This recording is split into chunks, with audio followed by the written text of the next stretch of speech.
kesukaran, kesulitan untuk menjalankan puasa. Sebab ini kan Ramadan kan, 8 Hijriah. Wa innama yanzuruna fima fa'alta. Dan mereka semua ni, ya Rasulullah, sedang menunggu-nunggu tengok apa tindakan yang kau akan lakukan. Fada'a biqadahin. Lalu Rasulullah SAW meminta segelas air. Min ma'in ba'dal asri. Ini selepas asar, sikit lagi nak nak buka, sikit lagi nak iftar, sikit lagi.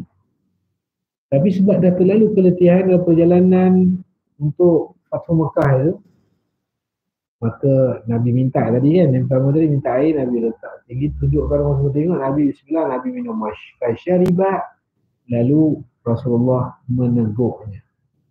Sebab itu Nabi mengatakan ulaikal usah, disebabkan ada aduan sahabat-sahabat semua dah tak tahan dah.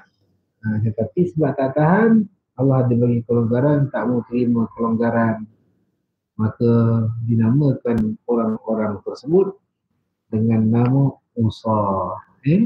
Baik, tuan-tuan yang dirahmati Allah, muslimin muslimat, rahimani wa rahimakumullah. Intisari daripada kitab kita ini, hadis yang kita baca ini, pertama, bolehnya kita bersafar, berpergian, melakukan perjalanan dalam bulan Ramadan, tidak ada masalah. Yang kedua, bolehnya berbuka bagi musafir di siang hari bulan Ramadan. Yang ketiga, berpuasa saum ketika safar ataupun berpergian ini merupakan perbuatan utama. Berpuasa itu ketika kita safar.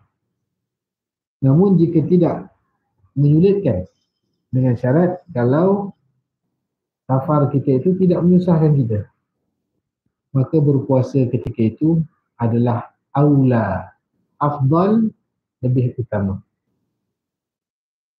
Kemudian yang keempat, seorang pemimpin sepatutnya memperhatikan keadaan rakyat. Sebagaimana Nabi SAW dalam perbuatan Nabi, sunnah Nabi, tengok sahabat-sahabat dah letih, dapat laporan, maka Nabi mengambil tindakan yang sepatutnya. Baik, sebab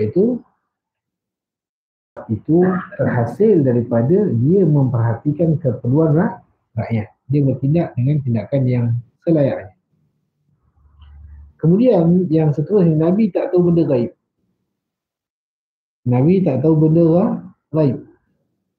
Kalau Nabi tahu benda gaib, dalam hadis ini tak perlulah Nabi menunggu laporan. Nabi tak tahu. Nabi tak tahu.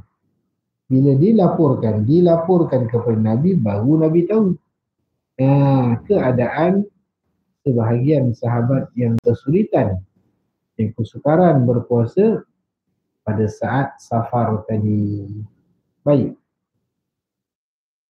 Kemudian keringanan syariat dalam safar, termasuk berbuka pada waktu siang hari dalam bulan Ramadan, dan itu boleh dilakukan pada saat dia keluar dan berpisah dari kotanya.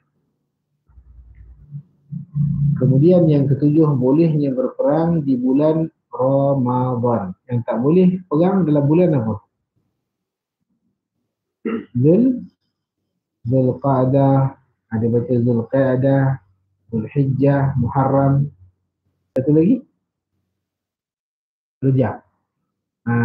Kalau lupa, ingat Haji Rejab.